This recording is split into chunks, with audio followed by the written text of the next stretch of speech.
नमस्कार। आस्था आस्था की सबसे बड़ी परीक्षा कब होती है?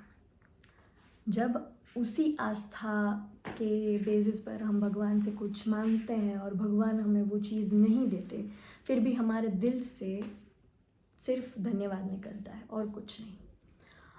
या फिर ऐसी सिचुएशन हो कि जो हम नहीं चाहते वो ही हो जाए, फिर भी हमारे दिल से ईश्वर के लिए सिर्फ धन्यवाद निकले, तो वही है सच्ची आस्था।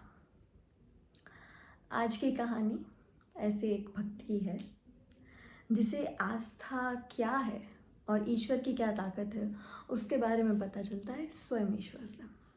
एक बहुत बड़ा भक्त था, हर रोज़ मंदिर जाता था, हर रोज़ पूजा करता था, हर रोज़ भगवान से मिलने जाता था, भगवान से बातें करता था। एक दिन उसे विचार आया कि भगवान मंदिर में खड़े खड़े बोर हो जाते होंगे, उन्हें भी एक दिन फ्री टाइम मिलना चाहिए। तो वो भगवान से जाके बोलता है कि भगवान, आज आप ऐसा करो, आप घूम के आओ, आज आपकी जगह मैं मंदिर में खड़ा हो जाता हूँ। तो भगवान कहते हैं कि हाँ, खड़े हो जाओ, कोई बात नहीं, मैं घूम के आता हूँ, पर एक चीज़ है, सबके लिए मैंने कुछ ना कुछ तय किया हुआ है, विधि का विधान लिखा हुआ है।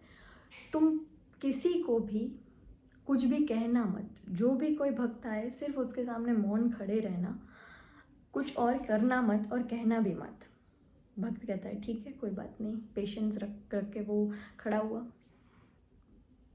थोड़ी देर बाद वहाँ पे एक बहुत बड़ा व्यापारी आता है जिसका लाखों का करोड़ों का कारोबार होगा शायद, और वो आके भगवान को प्रणाम करता है और बोलता है कि जितना कुछ आपने दिया है वो बहुत है हमारे लिए, और आगे हमारी ऐसी प्रगति चलती रहे।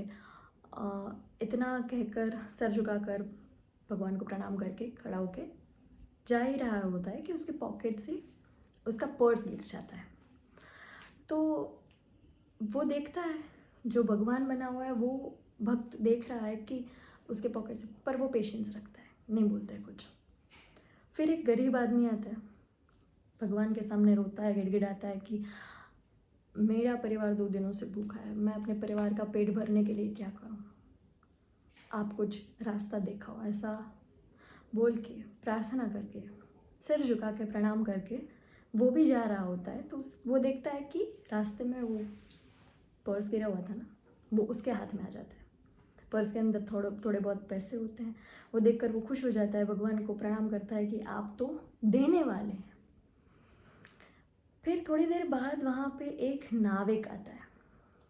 नाविक आके भगवान को प्रणाम करता है और कहता है कि 15 दिनों के लिए मैं एक यात्रा पर जा रहा हूँ, मेरे लिए बहुत ही ज़रूरी है ये यात्रा, आप प्लीज़ ये यात्रा मेरी सफल रहे, वैसे मैं प्रार्थना करता हूँ, आप अपनी कृपा बनाए रखिए। भगवान के चरणों में प्रणाम करता है और खड़ा होकर पीछे मुड़ता है तो वहाँ पे पुलिस खड़ी है उस व्यापारी के साथ, और पुलिस को व्यापारी नाविक की ओर उंगली छीने दिखा के कहता है कि यही है जो मेरे बाद मंदिर में आया है और इसी ने ही मेरा पर्स चुराया है, आप इसको गिरफ्तार कर लो। पुलिस पूछताछ में लग जाती है, तभी जो इंसान भगवान बना खड़ा हुआ है वो बोल पड़ता है कि ये नाविक ने नहीं चुराया पर्स, वो गरीब आदमी इससे पहले आया था, उसने चुराया है, ये तो निर्दोष है। अब भगवान बन के खड़ा है जो इंसान, वो बोल रहा है, तो सब बिलीव करेंगे। पुलिस चली जाती है, वो व्यापारी भी चला जाता है, उस गरीब के घर से पर्स मिल जाता है, उसकी तलाशी ली जाती है, जो भी कार्यवाही होती है वो हो जाती है और उस नाविक को छोड़ दिया जाता है। शाम को जब भगवान वापस आते हैं तो भक्त भगवान से ये पूरी घटना की चर्चा करता है। भगवान कहते हैं कि तुमने आज बहुत बड़ा अनर्थ किया है। तो भक्त कहता है क्यों, मैंने तो किसी बेकसूर को बचाया है, तो मैं गुनहगार कैसे हुआ, मतलब मैंने क्या गलती कर दी। तो भगवान बताते हैं कि वो जो नाविक 15 दिनों की यात्रा के लिए जाने वाला है, वहाँ पे तूफान आने वाला था, उस तूफान में उस नाविक की मौत हो जाएगी और उसकी पत्नी विधवा हो जाएगी। उस गरीब को पैसों की सख्त ज़रूरत थी क्योंकि उसे उसका परिवार का पेट भरना था। उस गरीब के पास पैसे नहीं है, अब वो अपने परिवार का पेट कैसे भरेगा? और उस सेठ के पर्स में उतने पैसे थे ही नहीं जिससे कि उस सेठ का बहुत बड़ा नुकसान हो जाए, पर गरीब का पेट भरने के लिए वो पैसे पूर्णतः मतलब इम्पॉर्टेंट, उतनी रकम थी उसमें कि वो उतना सफिशिएंट था उसके लिए। बहुत बड़ी गड़बड़ हो गई। भक्त ने माफ़ी मांगी कि भगवान अब मैं क्या कर सकता हूँ, अब इसको कैसे सुधारे? भगवान ने बोला अब इसको सुधार नहीं सकते। ईश्वर के पास हम सबके लिए एक मास्टर प्लान है जो इस पृथ्वी पर किसी भी जीव को बिना खाए सोने नहीं देता।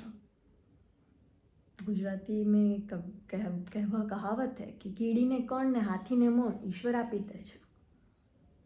ईश्वर सबको उसकी ज़रूरत के मुताबिक दे ही देता है, तो उसके प्लान में, मास्टर प्लान में कोई गड़बड़ी है ऐसा सोचने की ज़रूरत नहीं है। जो आपको मिला है उसमें खुश रहिए, और जो नहीं मिला है उसके लिए भी ईश्वर का शुक्रिया अदा कीजिए, क्योंकि कभी कभी हम सोचते हैं कि यार दोस्ती टूट गई या रिश्ता टूट गया या कुछ हुआ, ये हुआ, कुछ कन्वर्सेशन ऐसी हो जाए जो हमने नहीं सुनी है पर उसने सुनी है। और दूसरी सबसे इम्पॉर्टेंट बात, अगर वो चाहता होगा तो हम किसी इंसान के साथ ज़िंदगी भर रहेंगे, अगर वो नहीं चाहता होगा तो हम चाह कर भी, हम कितना भी अगर बांध लेना तो भी किसी के साथ नहीं रह सकते। सो ये है ईश्वर का मास्टर प्लान। ये थी आज की कहानी, और ऐसी ही कहानियाँ सुनने के लिए मेरे चैनल को सब्सक्राइब कीजिए और जो बेल आइकन आपको दिख रहा है उसे प्रेस कर दीजिए। एंड एक और बात, आपके जो भी रिव्यूज़ हैं पॉजिटिव या नेगेटिव, आप प्लीज़ कमेंट बॉक्स में मेंशन कर दीजिए कि ये अच्छा है, ये बुरा है, क्योंकि आपके कमेंट्स मेरे लिए बहुत मूल्यवान हैं। Thank you very much.